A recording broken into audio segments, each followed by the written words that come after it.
So much has changed in my life since I began to make this film about people and their relationship with the earth. So very much. With deep gratitude, I know today that I am a part of this earth and that humankind can once again establish a balance on our planet. A balance that is so important for us simply to be able to live in peace. And this is ultimately what all of us long for. This led me to the work of planetary healers, and what began as a journey to different continents became a journey within.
You matter. That which you are matters.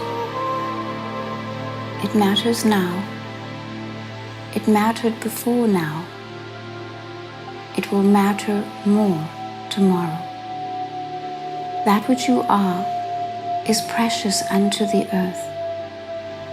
It has always mattered. It has always been of great importance. Humanity belongs to the earth, and the earth belongs to humanity. For you have earned the right to call it yours, to call it your mother, your companion, your friend, your guide. You matter, what you do and what you think, and how you think, and how you go about your day and your year matters.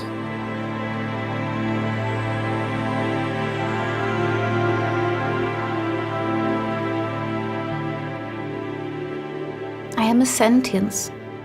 A sentience is that which knows and is, feels, speaks, thinks, cares, and loves all at once, without exception, without dividing it category by category, without thinking first and acting later. In other words, the earth is sentient without cause and then effect. It is sentient in the moment. That is how the earth can be alive and aware of everything that is taking place upon the earth all at once, to care about every being and the evolution of all things.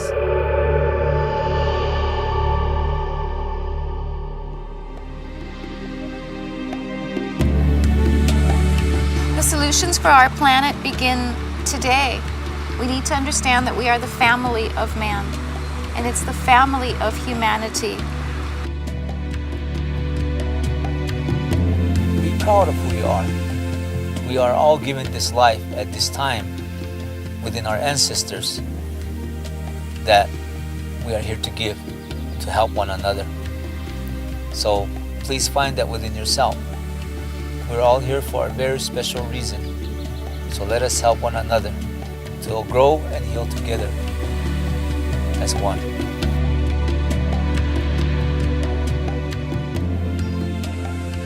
And our purpose here on earth is not to gather goods or to be powerful or to have more money or just to survive. That isn't our purpose. Our purpose is greater than that.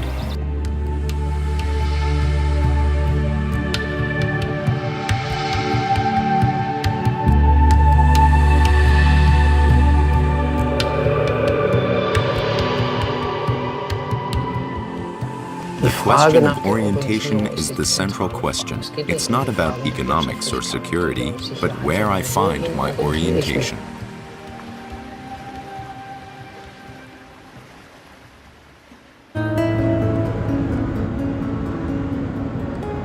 My first journey takes me to Gudrun and David Miller in Arizona.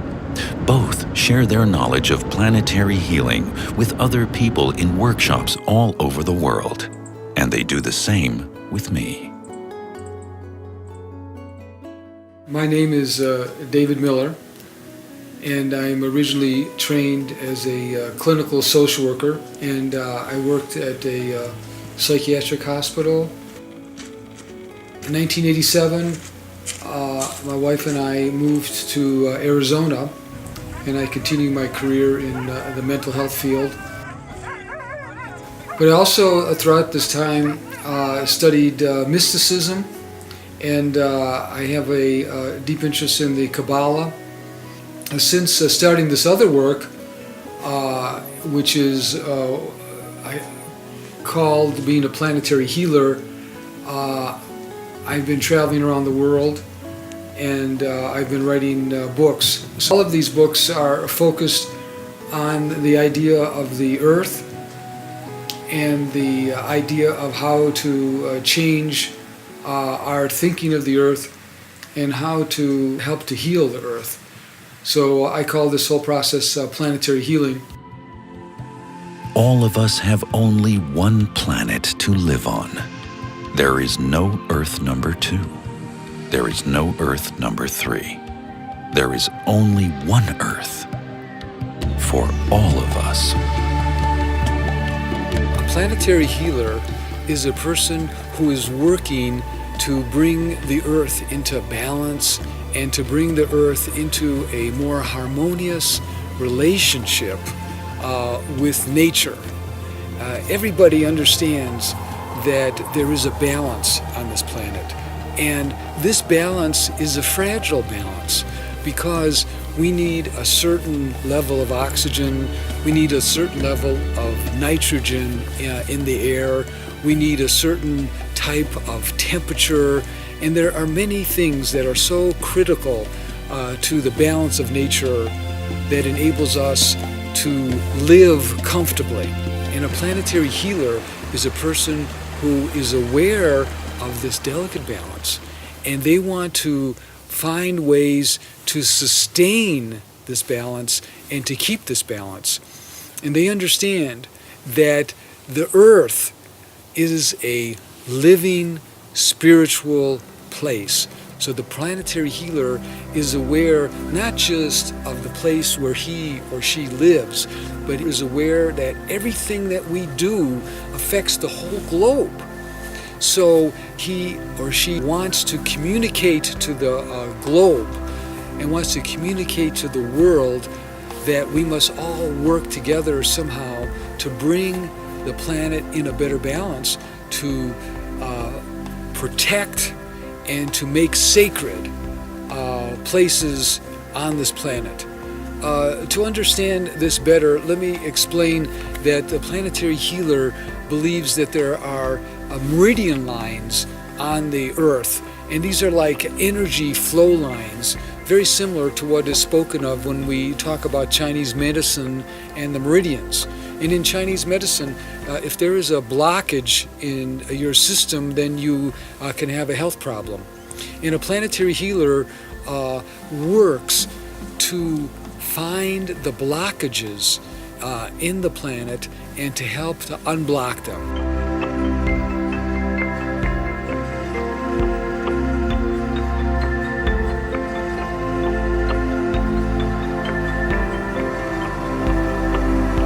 Oi kakoi ne Ruben Sif kisini yan pahan ma chiu kyang ne mam kasi yan hopi ma chiwa. Good afternoon, everyone. My name is Ruben Sifki Sr. And I have a Hopi name, and my Hopi name is Mamkasi, meaning afraid of the bear. But in the Batkingwa, I am from the Water Clan of the Hopi tribe of Arizona. When we were entrusted as given this responsibility to be caretakers of this land, because when you take care of the land, it will take care of you. Now, since we are living in this very modern day of life, we have forgotten a lot of the teachings, even ourselves. So what we see throughout the world today, it is so out of balance, Since we ourselves individually, not just us as Hopi, but many people throughout the world have become so out of balance. So it is also a very crucial but very special time at this time that we have to come back and connect with our inner self, with our ancestors, wherever we come from, so that we can give back, that respect to Mother Earth that we are all living on today.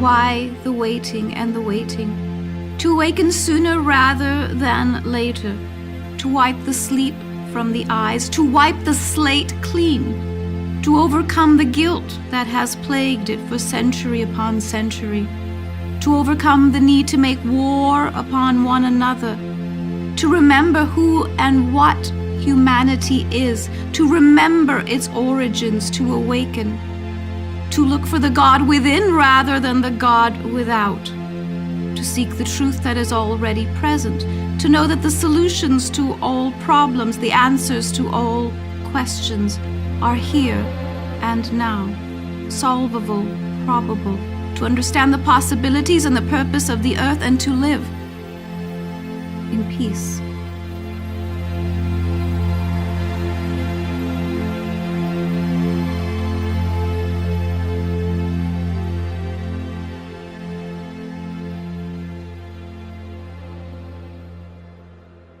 What I feel that must and needs to happen for us to be balanced again and for the world to come back into balance is that we have to take a very good look within ourselves, our own personal lives first.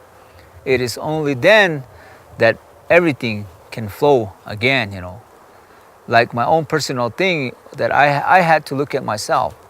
Since that I am out of balance, I have to become balanced again, which is very hard. But everything has to happen through you first. And then when you began to work on yourself, give yourself that respect, then you began to give that out.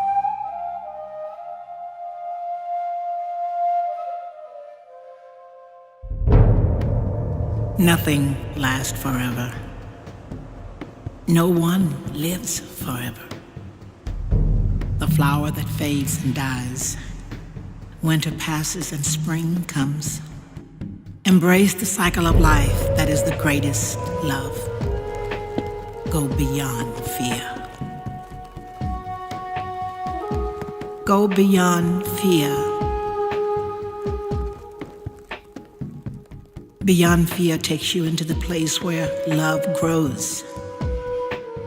When you refuse to follow the impulses of fear, anger, and revenge. Beyond means to feel yourself. Start every day singing like the birds. Singing takes you beyond, beyond, beyond, beyond. We need a repeated discipline, a genuine training to let go our old habits of mind and to find and sustain a new way of seeing. Go beyond the rights and the wrongs. Prayer clears the head and brings back peace to the soul. Go beyond to feel the oneness of the unity. Sing. Singing takes you beyond, beyond, beyond, beyond. We are all the same, all the same. Looking to find our way back to the source, to the one, to the only one. Go beyond revenge. The greatest moment in our lives is when we allow us to teach each other.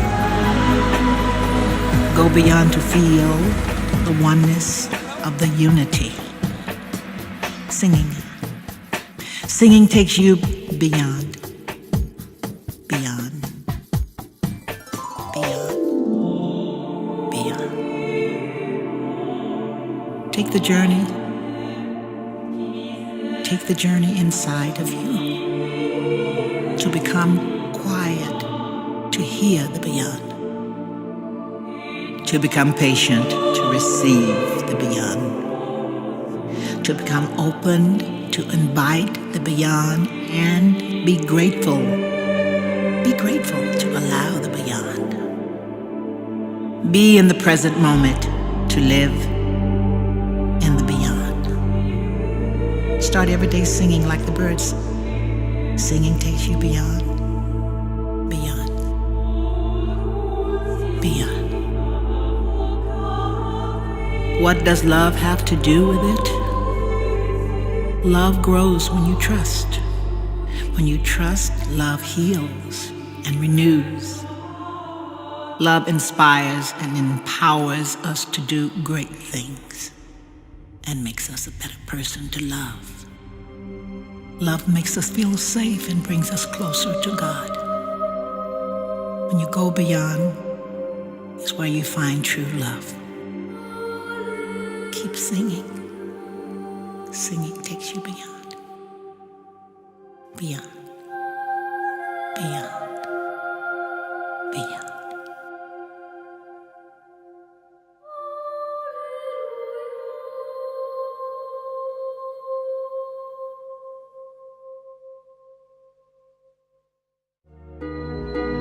The healing of our planet begins in our hearts. You will find healing in the place where love can grow. When love is freed from our fears and doubts. My name is Gudrun Miller. I am a counselor and I have been practicing counseling for 30 years. I live in Prescott, Arizona, in the mountains of Arizona. One of the things that I really enjoy doing in my counseling is working with people that are awakening. And my birthplace was in Northeast Germany immediately after World War II. And that was a very difficult time in Germany. Both my parents were teenagers during the war, and especially my mother suffered greatly and I think became damaged emotionally. So my childhood was very difficult, and I was very wounded and very angry and felt very much like a victim. But as I matured, I realized that I couldn't just stay in victim awareness or consciousness, that I had to heal myself. I also had a sense that I had more to do in this life than just to stay stuck feeling sorry for myself. So I began to feel compassion and a great sense of forgiveness for both of my parents, especially my mother. And I can tell you that forgiveness is very interesting, because what happens is that it unburdens you, the forgiver, And so what I know for many men is that it's difficult for them to access their heart energy. Part of accessing their spiritual expanded consciousness is opening the heart. In the Western culture, men are taught to be strong. They're taught not to have problems. They're taught that if they do have problems, that they have to manage them themselves. That it's a weakness to ask for help. It's embarrassing and shameful. I think in our culture, men are taught that the emotion of anger is fine for them. And many of the men that come to me are angry. But I understand also that the reason they have so much anger is because they're not allowed to express their grief, their fear, their sadness, and sometimes not even their joy. They have to be strong. And so I think that would be the message that I would want to give the audience, is that for the men that are watching this, that is, whatever it is that you're feeling is very normal, and it isn't a weakness if you are having difficulty and you are having problems, and that there are ways for you to find help and to get your heart healed. And that would be very important at this time. If your heart is broken or blocked or closed, it's much more difficult to be on this planet at this time. Our heart is the biggest thing. Our mind is very little and minimal to our heart, but when we get in touch with both of them, it becomes one and it becomes much more stronger. So this is my encouragement to everyone that sees this. Feel within your heart. Think within your mind, and find that balance within to give freely, sincerely.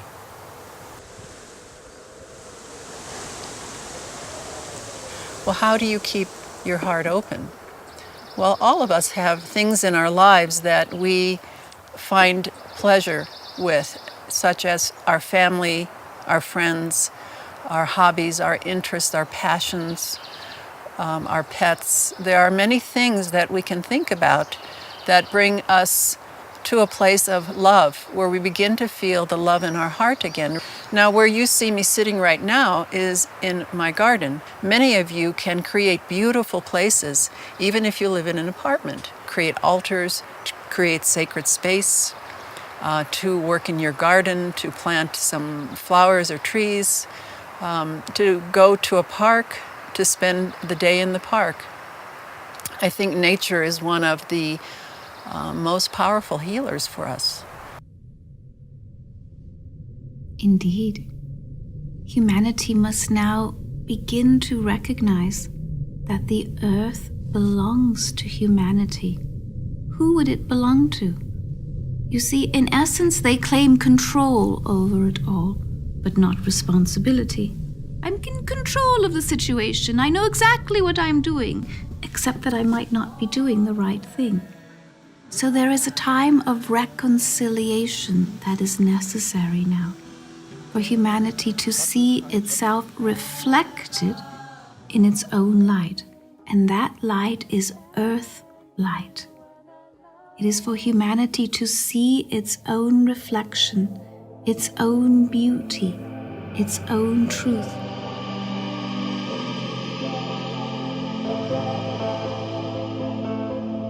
My journey then brings me back to Germany. At an international symposium on quantum physics in Heidelberg, I meet the leading scientist, Dr. Roger Nelson, who founded the Global Consciousness Project in 1997. This project makes what we cannot grasp much easier to understand. I'm Roger Nelson. I'm from Princeton, New Jersey, and for some years I've been directing what's called the Global Consciousness Project. I come to that out of a laboratory experience and, I guess in a sense, personal experience. Many years ago I read from the Jesuit theologian Teilhard de Chardin about a noosphere. His idea was that we humans ultimately are not finished, that there's another stage of evolution, that we will, and maybe we are in the process now of becoming a layer of intelligence for the Earth, a noosphere, a sphere of knowing, like an atmosphere, but now a kind of a layer that we need badly, wisdom to manage this beautiful blue jewel. Now, consciousness is not, we tried to define it a little bit, but it's difficult. It's one of those things that you know it when you see it. In this case, you know it when you have it. Consciousness doesn't exist, however, just in our heads. It's actually almost certainly consciousness or mind are extended out into the world and perhaps out into the universe. This is something that, again, the wise ones from various cultures have said, but I think we're now seeing scientific evidence that consciousness is not confined to the body. So what happens then? My consciousness extends out into the world, your consciousness extends out into the world, and most of the time they just interpenetrate, they don't interact really. But if we're both thinking the same thoughts, or if we fall in love, what do you think might happen to our consciousness wave? They begin to interact and they create something new.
Now, the tools that we use in studying consciousness are strange ones.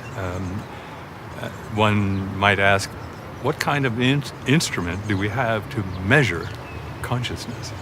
And the answer is, we don't. We have to create something. And what we have found in laboratory studies is that if we have a system that's random, that means its future is not determined. It's not even predictable. Such a system has a chance to change. It can change because its future is not determined.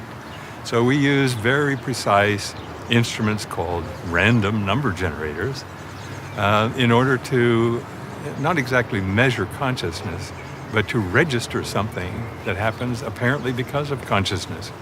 We create a sequence of random numbers, unpredictable in principle.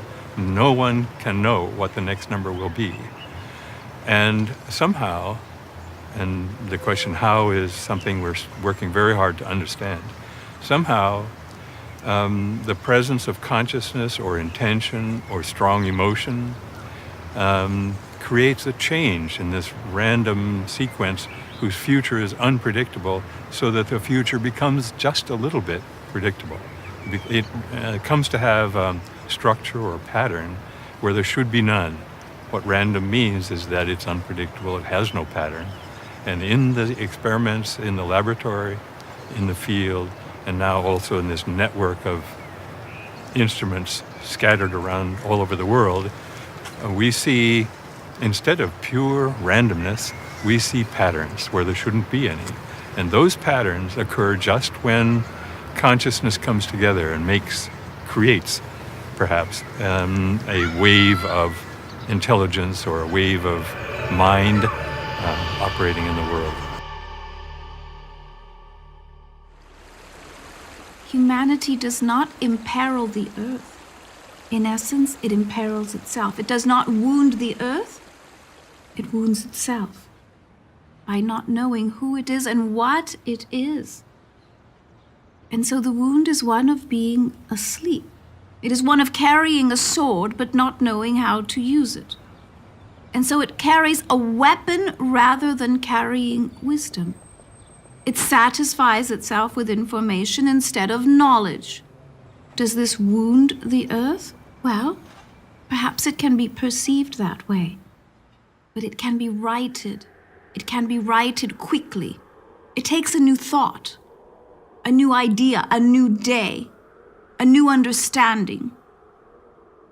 It takes a community of beings to understand one another. It is a meeting of the minds and a meeting of the hearts, and if it has not taken place yet, then it has not.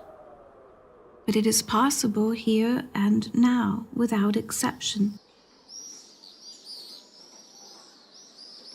The idea of the planetary cities of light is to focus on raising the energy level and the consciousness of the people living in the city, so that the people are living in more harmony.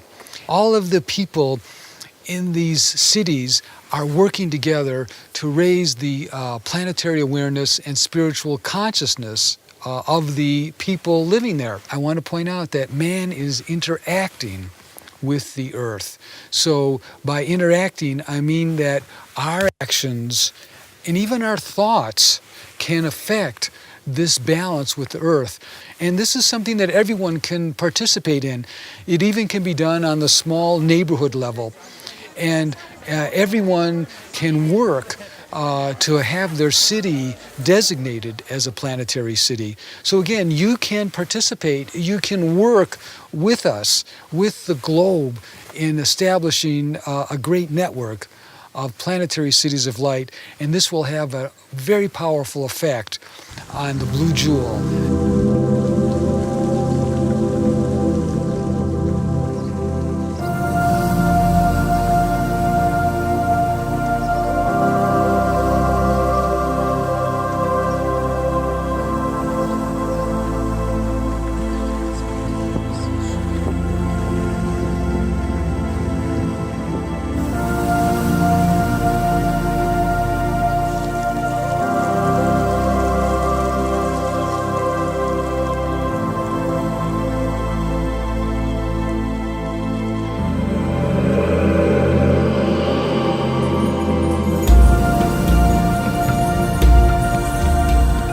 My name is Kate Sparks. I just moved from downtown Chicago. I was on a high-rise, lived in a high-rise on the 47th floor, and really felt disconnected from Earth, from our Mother Earth. So I moved out to Arizona with my husband David, and we've been here for 4 months, and it's fabulous. I've had the privilege of going to many of the City of Lights, Taos, New Mexico, Mount Shasta, Aufkirchen, near Munich in Germany, beautiful, beautiful.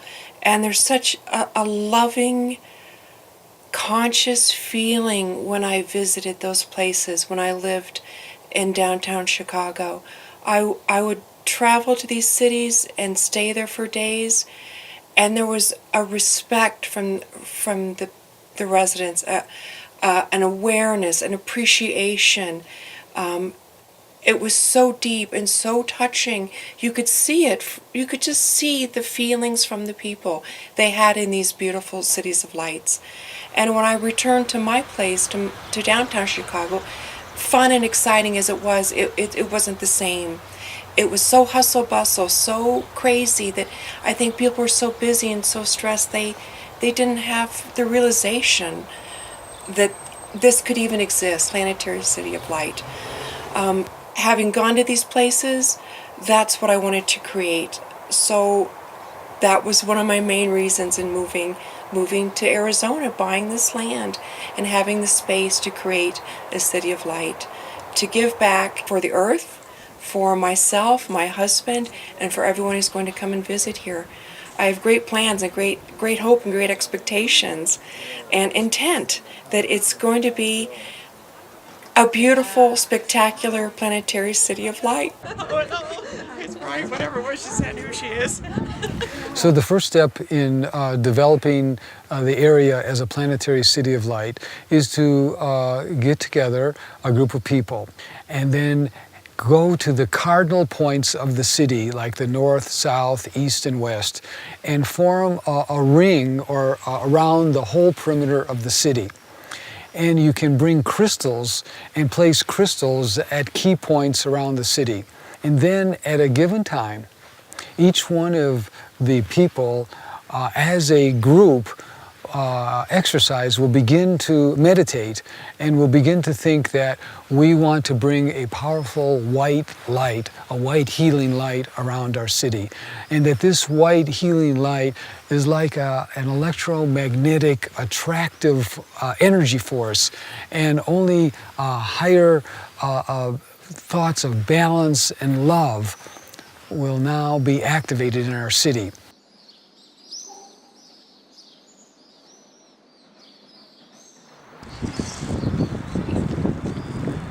So we'll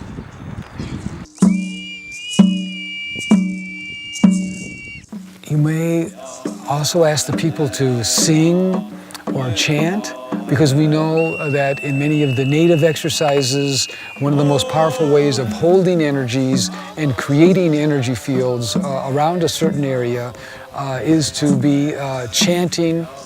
Some people also may be willing to say prayers of protection around the city, and then they see in their visualizations a magnificent light, a white light, a healing light around the whole city. And I want people to also understand that there's a great feeling of joy that they are participating in creating this energy field that will hold the feelings of harmony and love in their city, and that they can feel proud that they are helping their city become a planetary city of light. Many of the concepts that we are talking about in this film, this documentary, are maybe new to you. And we as human beings are brought up in families, in communities, in cultures, and these families, communities, and cultures tell us, dictate to us what is right and what is wrong, and dictate to us what we should think and what we shouldn't believe in. So here are some new ideas that you're being presented with. The old thought paradigm based on fear, I believe, is that we don't change, that we hold to our old belief structures, that we don't believe that Mother Earth is a living being, that we don't believe we can talk to her, that we don't believe that she loves us like a mother would love her children. I suggest that that is something that's based on ignorance, much like when people thought the earth was flat. They just didn't know. So these are new thought ideas for you to expand your consciousness. And again, if you go into fear and close your heart, then you don't grow. You become stagnant. If you think of a pond that has gone stagnant, no water goes in, no water goes out. It starts to die.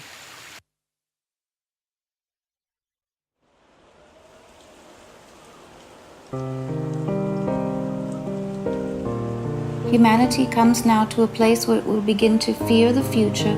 It will begin to fear the earth. It will fear the waters and the waves. It will fear the earth and its rumbles.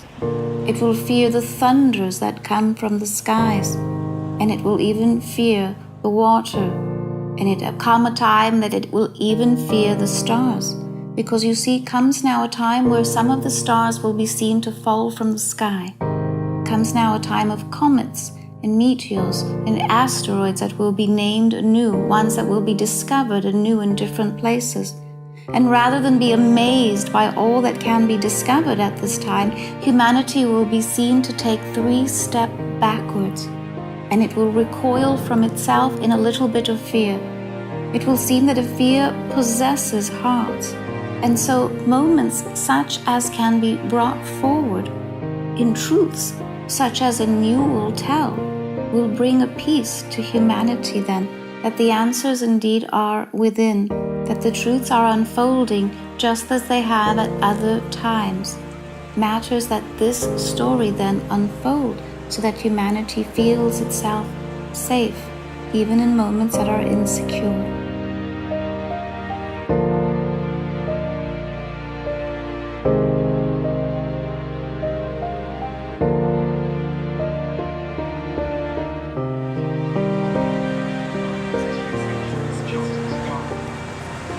If I look at the economic and financial crises in our world, I notice that a change is about to take place.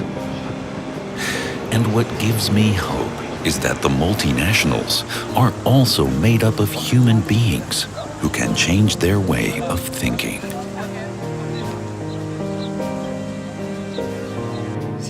Who is Dietmar born?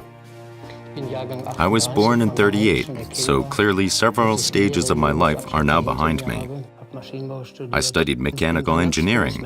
Then I went into and learned management very early on. I was in management for 23 years in many positions. Early on, I discovered the theme of innovation. Innovation is always defined in terms of capital, information, and technology. And you can buy these in from the outside. The most important aspect of change is always people. And if we look at the world today, as we experience so much upheaval, the first thing people are actually looking for is guidance. You can no longer find this guidance outside. It's the same if you look at the upheavals in North Africa and Egypt that are spreading throughout the world. All over the world, we also have the same structures that are being called into question, that are breaking down, and everybody is looking for new guidance. What we are searching for in vain, we ultimately find within ourselves, if we connect again with the cosmic level. Cosmos means order, and that is also the great challenge, trying to bring the knowledge of metaphysics that I have experienced into management as well. Using the philosophy of metaphysics, we lead people to themselves so they can recognize themselves in order to change everything and become whole, become more successful, first within themselves, using these philosophies. I ask Mr. Bourne to name me a company where I can take a look at this new approach. And so I go to a farm in Austria.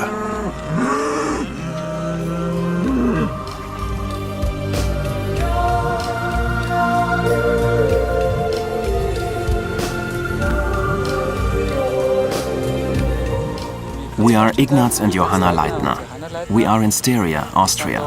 Our main line of business is dairying, and the second strand is forestry, as we have 45 hectares of forest. Almost 20 years ago, I did my master training in agriculture. And as in most agricultural training, it was about producing more for managed and economic production. And we both felt at the same time that we did not want to manage nature. So we came to the organic method. We managed our farm in the Organic Harvesting Association for 15 years. We were very committed there, and in spite of that, we felt after 10 years that we were not completely fulfilled, that there was more to life. Now we try to work our farm according to the principles of diversity and with the understanding and potential of wholeness.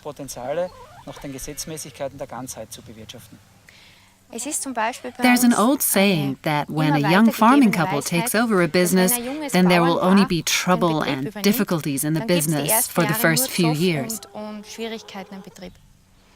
We didn't think that that was possible, but it was true. And not only for the first few years, we also had nothing but problems for the first 10 years, especially with the fertility of the farm.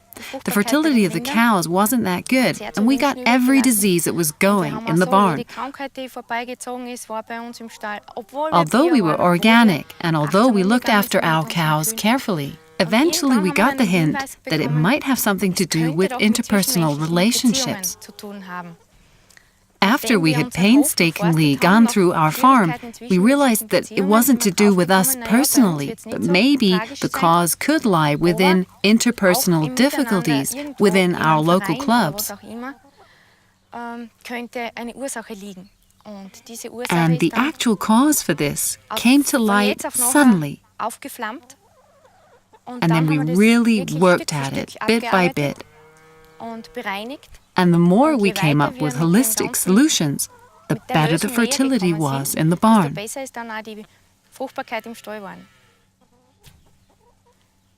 That means that there was truly a direct result. The vibration that had blocked us somewhere also blocked our animals. If mankind recognizes that he is part of the whole, not only as a witness, but also as a creator, and is aware of how much power he has, that he is connected with everybody on the earth, that brings a cosmic consciousness in which everything is interconnected. Animals, plants, and people are one.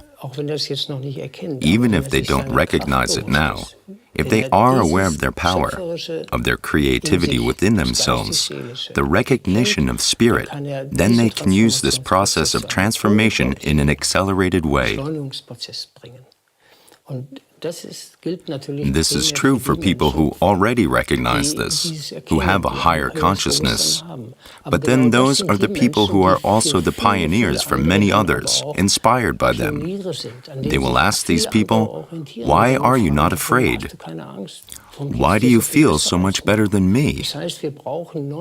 That means we need new orientations in people who feel in themselves that there will be a new solution.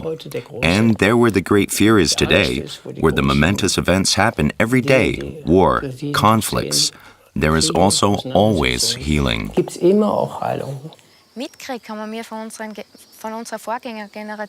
We inherited very strong beliefs from the previous generation.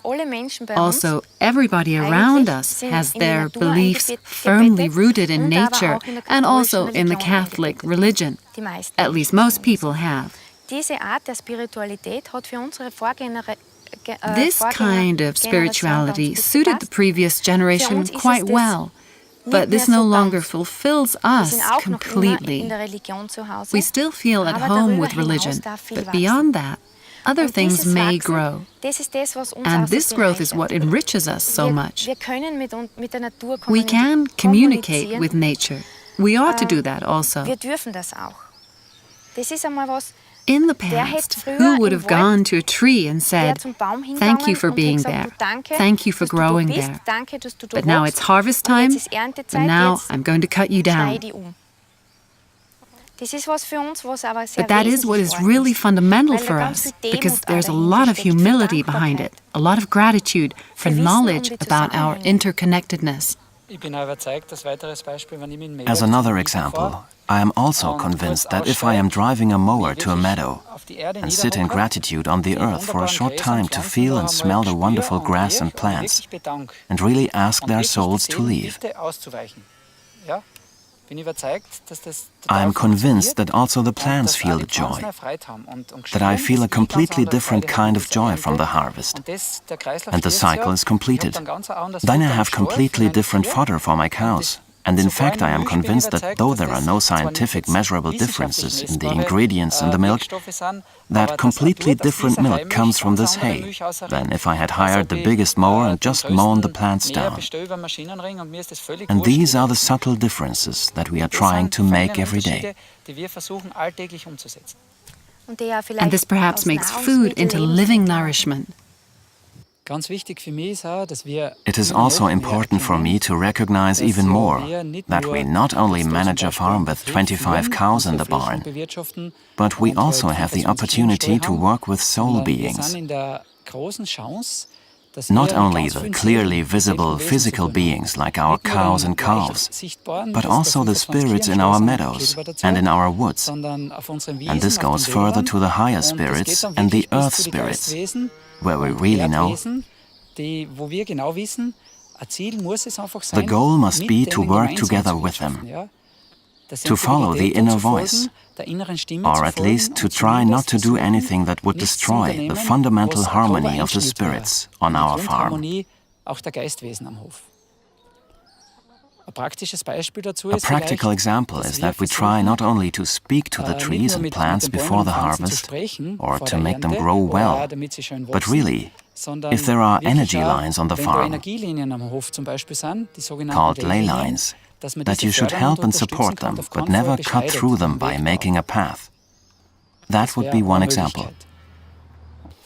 In the past, people were shaped over hundreds of years by their background, for example, agriculture, and they had an orientation from their social environment. They were shaped by their village or their city. They were born there and then socialized. These made an impression. This did not allow people to develop according to their own natures. If they didn't want to become a farmer, they weren't asked. They just had to take over the farm. This great framework, which shaped them, which also supported them, had three big pillars. And these pillars were once tradition, over many hundreds of years. Then it was confession. That means the various religions which were taught them. And it was the authority, through duty, not primarily through personality, but through duty. That was the structure. These three pillars have become broken. They are breaking down. They have no more power. You see that daily on the news. And because of this, the framework has also broken. And now the individual, the person who stood in the middle, who was shaped by outside forces, is free. He is free from tradition and from old confessions, but he has found no direction. That is exactly the situation where people are looking for a new direction. And if they no longer find it outside themselves, be it in their family or in society, then they have to find a new direction inside themselves. That is the new thing. And if they feel it inside, if they feel trust inside themselves, by doing a little meditation and connect with the spiritual world, then they find exactly what they were looking for in vain outside of themselves. That is the new orientation. The old has to go. That's evolution, so that the new can come into being. My wish for me and the people around me, and above all also for the people in our region, is that we just observe nature more. That, for example, we look at a rose. There you see, when it is in bud, you can really enjoy it and cherish it. And then you can watch and realize that a rose becomes really beautiful when it can unfold, when it becomes a full-blown rose, when it can give off its scent, and when you can really lose yourself in a rose. Everybody would like to be a rose like this. Everybody should be allowed to be like this. I would wish for that. To be able to blossom into a wonderful flower, to become a flower that wants nothing more than to radiate its beauty in just the way that it should. For us human beings, that means that what I want to do, that what I can do, that what I want to bring forth, I should be allowed to do. And I should allow precisely this for the people around me. Also for my companions, my fellow man, my partner, my children, my neighbors, in fact everyone should also be allowed to unfold. What a beautiful, big garden there would be in the world.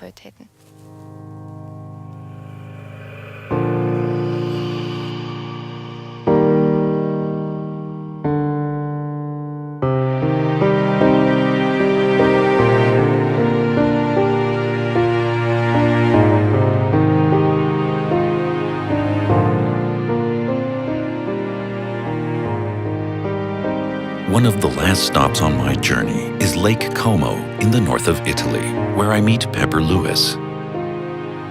Pepper is an author, and she holds workshops all over the world to bring the wisdom of the earth to mankind. After our conversations, I now know that I am a part of the earth.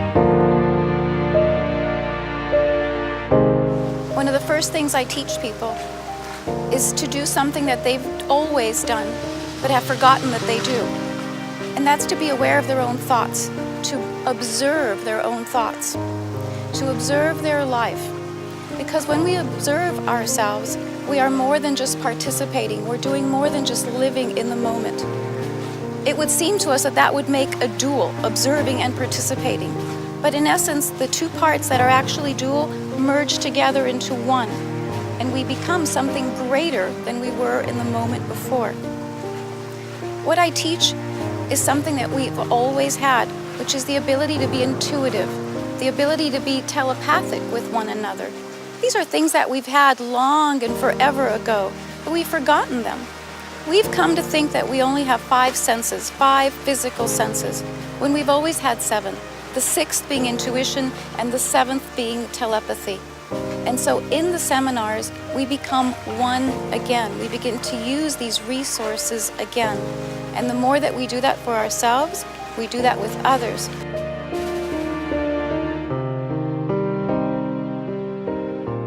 As I begin to relate to people and teach them how to feel the earth in the way that I do, I start out in very simple ways. We all have a kinship to some elements of the earth more than others, and to some kingdoms more than others. So some of us relate to water more, or to the earth more, to the plant kingdom more. And so we find that one that's closest to us, and we begin there. For instance, the element of air. If we take the element of air, then I would suggest that that person begin to breathe in a slightly different way. And as we continue to breathe in that way, what we call to respire then becomes to inspire. So these are breathing techniques that have been studied for a very long time. The yogic masters of long ago began this way, but we don't need to know all of those specifics in order to breathe consciously. The moment we pay attention to our breath, we're already breathing with the earth. We don't know it, but our pulse begins to attune itself to the vibration of the earth, to the pulse of the earth. And slowly, we begin to feel that earth resonance within us. That's one simple way to begin. For me, the earth, the element, has always been the strongest. So I will plant my feet on the ground, and I will feel energy. I will send conscious energy to the very core of the earth. And I feel that energy. I push it down to the earth. And there in the very core of the earth, I feel that same pulse. It feels very much like a heartbeat to me. And then gently I begin to start lifting that energy a little at a time. And I bring it up and in and through my body. And then out it comes through my heart. I know it, I feel it as love, as compassion. It's a different kind of love than we have for each other. It's a larger love. It seems to encompass all of us.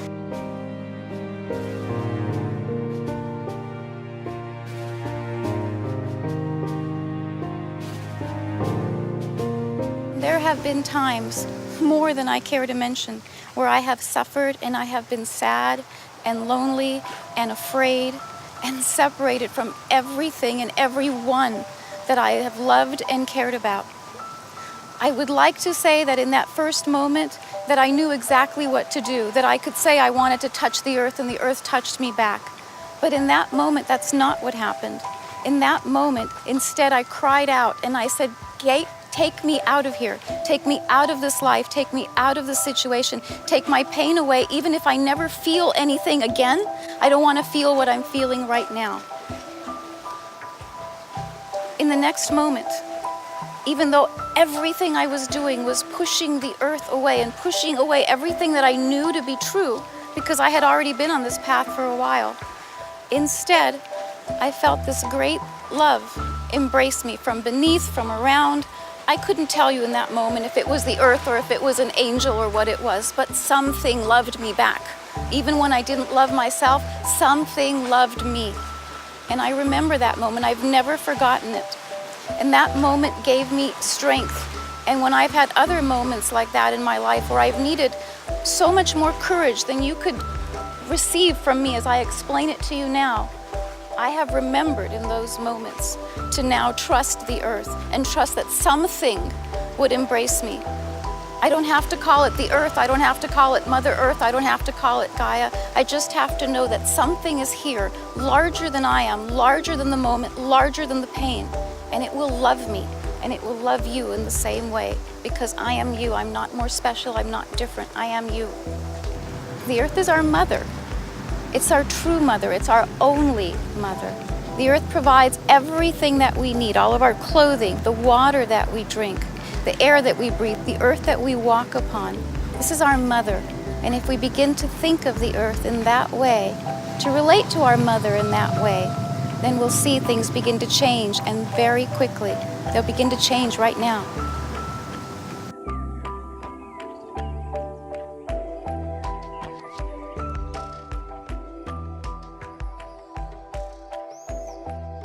Biorelativity is a system of thinking that is based on the concept that the earth is a living spirit. And many people have a name for the living spirit of the earth, and they call this name Gaia. Now, Gaia is a description of the spiritual energy of the earth. In biorelativity, we believe that we as humanity can interact with the spirit of the earth. Then this interaction can change the way the earth is, and a simple way to explain this is that the earth responds. If man is acting to try and be in harmony with nature and be in harmony with the earth, then the earth will respond harmoniously. Everybody knows that the Earth's weather patterns are so complex. Even the most complex computers can't even predict often what the weather is going to be. So we need to gain a greater understanding of the Earth's response. Now, if this holds, then how we act and even how we think will affect Gaia, and we can help the Earth's responses be more in alignment with what our needs are, so that the optimal environment will be able to be stabilized. And that is what will come when we are focused on biorelativity.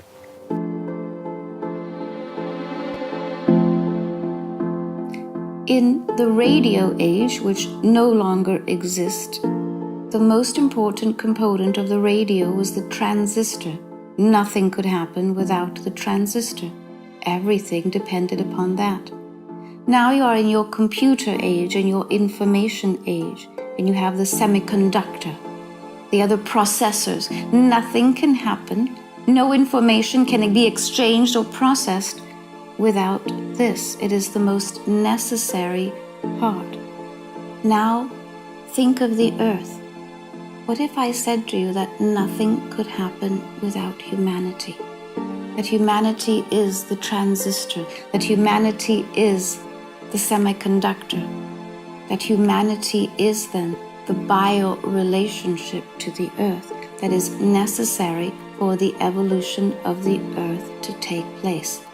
that the relationship between humanity and the earth is that important. Now, that being so, here this answer will confuse you a little bit, because I tell you that it does not matter whether you try to stop a volcano or not. It does not matter whether you tell it to slow or not. It does, however, matter that you recognize that you and the volcanic energy, that matter, are one, that you are made of the same energy. Then it is you that are deciding whether to slow down or speed up. It is you that is moving energy and allowing others to be conscious enough to get out of the way. So you see, you cannot speed up or slow down a volcano. However, because you are one of humanity, you can direct the energy of the volcano to be at peace with humanity, in balance with humanity, in balance with the elements. That is where the great learning is. You see, to speed it up or slow it down is an attempt to control it. You will be unsuccessful in this. When you make yourself both at peace and at one with the volcano, then you are free. Then you are free energy. Then you become the director of that energy, because there is no attempt to control.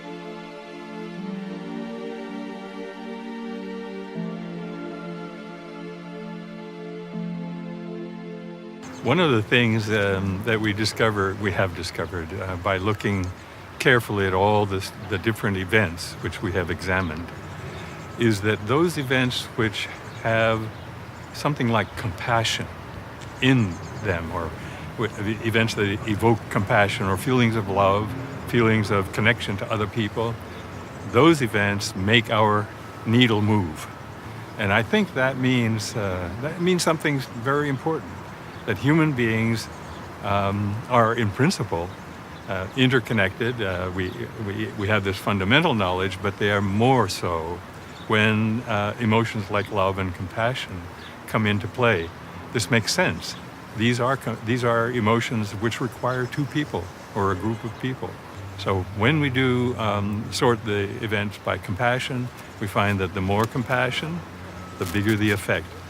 Less compassion, a smaller effect. And I think, I have to say, I was so deeply surprised when we looked at fear in the same way. The more fear, the smaller the effect. Not bigger, but smaller. Events which are categorized as producing fear produce a smaller effect in our network that's monitoring the consciousness of all of us together. Why? How could this be?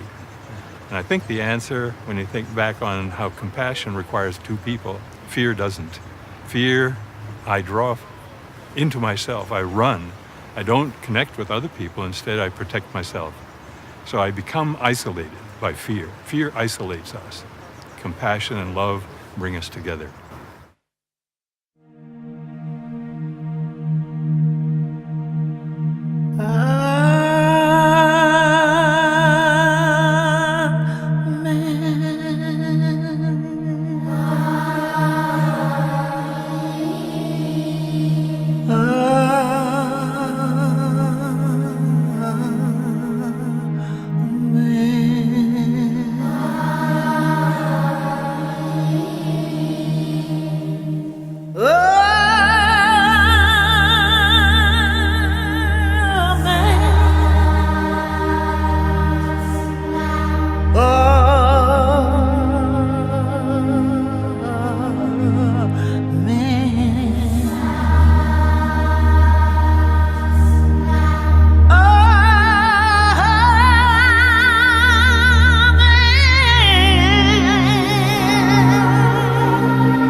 It is June 2011. What if we human beings, using biorelativity, could bring rain to the Earth at a specific time with our thoughts? I send out a call on the internet. To eliminate, as far as possible, the likelihood that rain will come naturally, the rain experiment should take place on August 14th from 3 to 4 p.m. in the Sahara. A video animation of the visualization is made to help the participants to better prepare to bring rain to the south of the city of Duz in Tunisia. Within 6 weeks, over 2,000 people from more than 50 countries around the world sign up to take part from wherever they are on the day. Overwhelmed by this enthusiastic response, I ask the people to feel and sense the rain in the desert and to send loving thoughts into the raindrops as well as to the other participants. I also ask Dr. Roger Nelson to observe it using his network. Those that participated in the experiment, as you will call it, are ones that in some way became aligned with the element of water. So those that participated in this then were called by the element of water itself, not weather, not rain as you call it. You call it the rain experiment. I will call it simply the element of water calling forth those who would heed. You did not affect the weather. You did not affect the rain. What you affected then was the entire movement of the energy of water, your simple experiment just to see what would happen, brought about a change in the water table beneath the earth where you stood. In the same way that you looked to the skies to see what would be taking place, it perhaps did not occur to you. No particular thought about water directed in one place can happen without the tables of water to be affected by polarity. You look to the clouds above, and I tell you that beneath the earth was also affected. Not a change in the weather necessarily, but an activation of all of the water tables in everywhere that attention was placed. Now, what does this tell you? First, that you can call this a success, even if in ways different than you imagined. Second, that humanity is capable of affecting great change, not only in its own local environment, but in others as well. Third, that consciousness, when acted upon, when moved by one and by oneness, carries a great and potent power. Fourth, that the element of water cannot act alone. Therefore, if you call upon water or weather, it affects air, it affects earth, and even, sweet one, something that you did not conceive of, that the water that you called upon, while it may not have rained where you were, water came about to put out fires raging in other parts of the planet. That what you called upon the element of water set aside some peace so that fires did not burn elsewhere. You acted upon the element of water, and all of the others were affected in the process. You called upon rain, and water extinguished fires elsewhere. You called upon the skies, and the tables of water beneath your very feet were stirred into action. Imagine what else could be brought forth with humanity's awareness upon this experiment or this action. Those indigenous beings of long ago that would do a rain dance, oh, it was so much more than that. They called upon the seasons and called them into action. They called upon the consciousness of every element to take effect, and you have done the same. On this graph, the blue line shows what the scientists' computers predict will happen. The red line shows the consciousness or thoughts of the participants.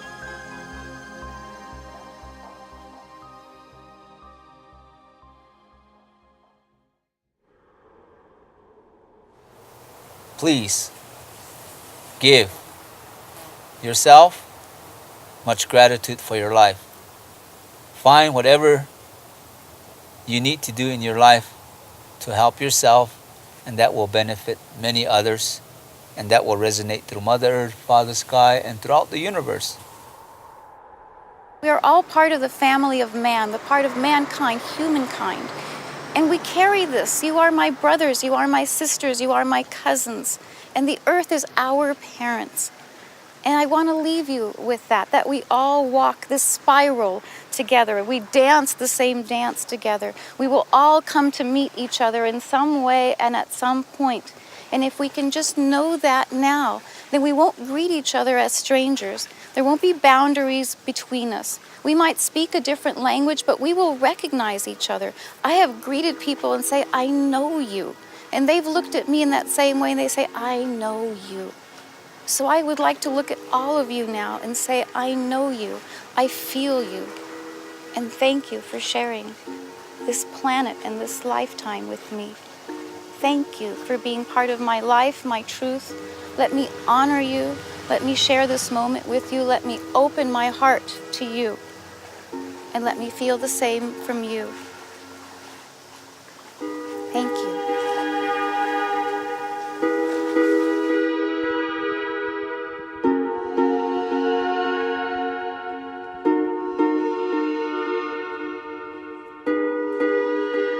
What I wish for anybody who is hearing this is to come together with your friends, your family, join groups who have the best in mind for our future.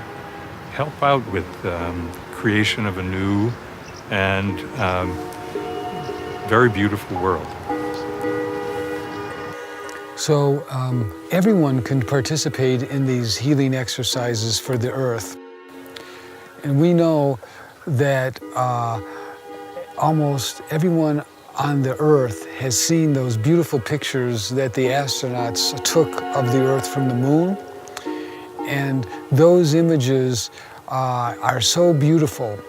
And when we see those images, we receive the name of the earth known as the blue jewel, because the earth's blue waters seem to be shining and very brilliant, even from outer space, even from the position of the moon. So let's now do a healing exercise using these principles. So wherever you are, I'd like for you to listen to my words, and if you like, you may close your eyes as you hear these instructions. Visualize the earth as the earth was seen by the astronauts, beautifully standing in outer space with the white clouds and the blue waters. And as you are seeing this image, begin to think of the beauty of our planet, and think of the harmony and the balance that was necessary to keep all of our life forms going, all of the beautiful forests, the beautiful oceans, the beautiful air, our skies. And as you are visualizing now our earth, send the thoughts that the forests are thriving, that the oceans are flowing very strongly, that all of the ocean currents are going in the most powerful ways that are most helpful. Think that the oceans are in a temperature that is most perfect for calmness, so that there are no powerful storms being formed, but only the necessary energy to sustain and help us live in balance. Think of the earth and the plates of the earth being calm and not shifting rapidly, but only being in a state of harmony and balance with us. Think of the air on this planet, that the air currents are flowing very gently and in a way that is in most harmony with our needs. And think of all the beautiful rivers and streams that are on the earth. And see these rivers and streams flowing gently but strongly. And think of the beautiful and sacred spots on the earth. All the wonderful beauty of the mountains and the valleys, the beautiful rock formations that are on our planet. And think of all the beautiful beings that are living in our oceans, the whales and the dolphins, for example, the many fish. And think of all the beautiful animals and plants that are alive. And visualize and think of this beautiful energy field that we call the biosphere. And that this biosphere is a force field, a life force energy that sustains all living beings, plant and animal, even the insects, of course. The bees are all part of this biosphere. And send this thought of balance and harmony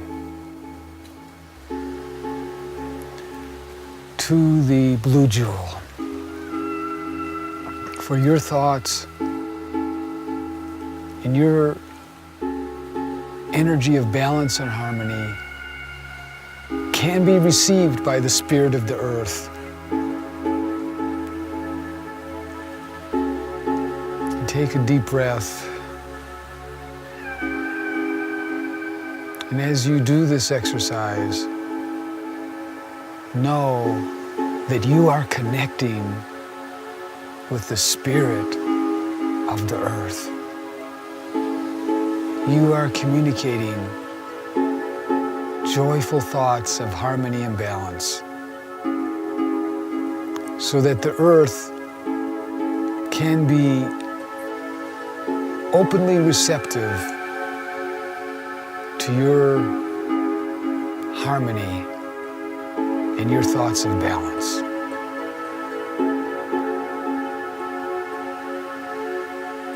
When you are ready, you may open your eyes and feel this deep sense of connection to the blue jewel. And know that your thoughts and your energy of healing and balance can make a difference for the healing of our planet.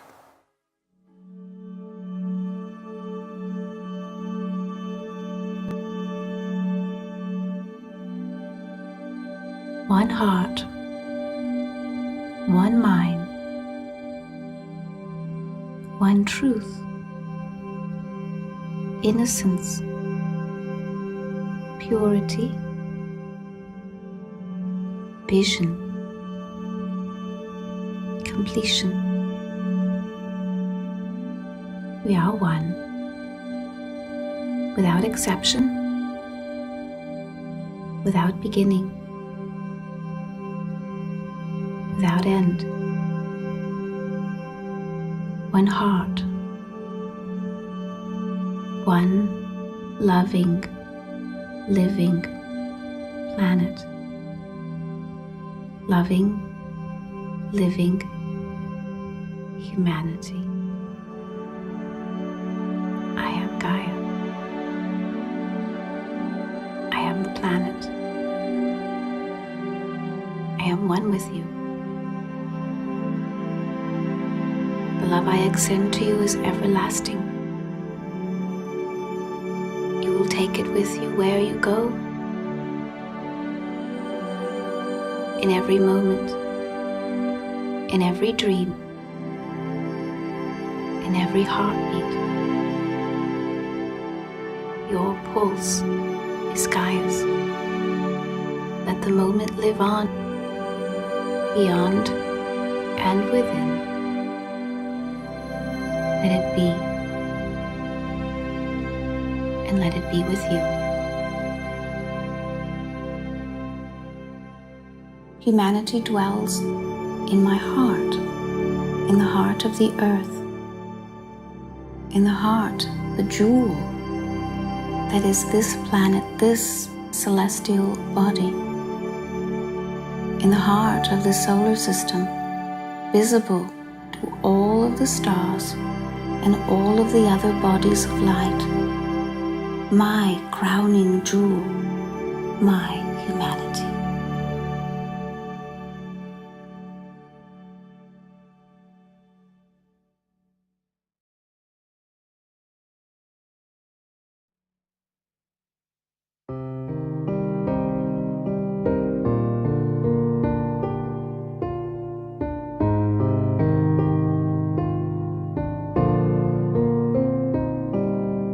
Everything you need inside of you, the magic of your life inside of you, the love in all your life is shining through you, the key to everything, it is inside of you.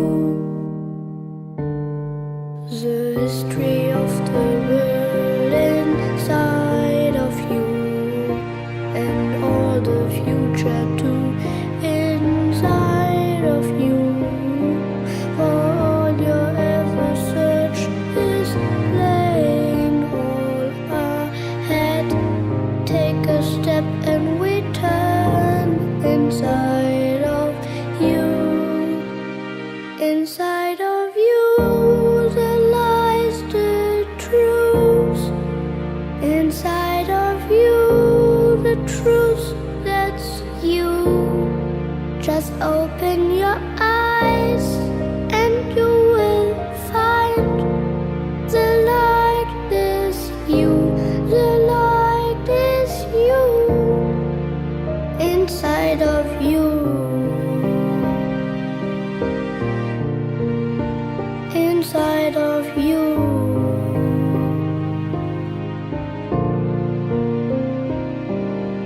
Everything you need inside of you, the magic of your life inside of you, the love in all your life is shining through you, the key to everything is true, the light is you. Inside of you, the lies the truth. Inside of you, the truth, that's you. Just open your eyes and you will find the light is you. The light is you. Inside of you. Inside of you. The love lies in you.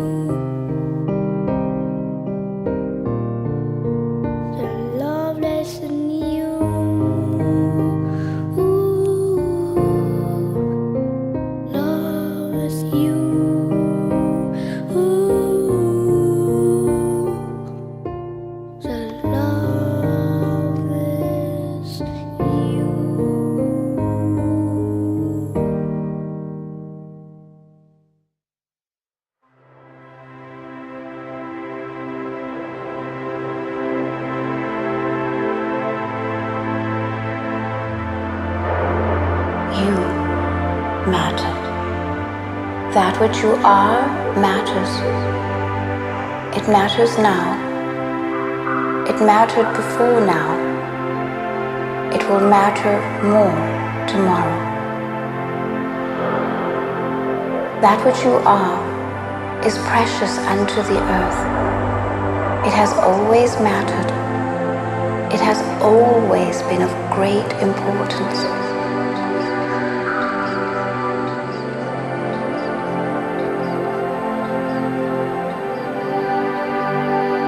Humanity belongs to the earth, and the earth belongs to humanity. For you have earned the right to call it yours, to call it your mother, your companion, your friend, your guide. You matter. What you do and what you think, and how you think, and how you go about your day and your year matters.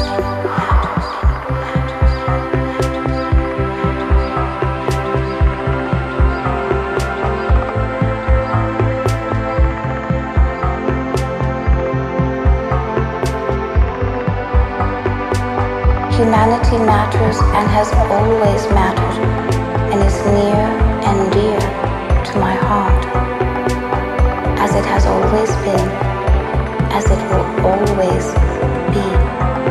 There is not a moment that passes where humanity has mattered less or more. Always precious, the most precious gem of them own. Humanity dwells in my heart, in the heart of the earth, in the heart, the jewel that is this planet, this celestial body, in the heart of the solar system, visible to all of the stars and all of the other bodies of light, my crowning jewel.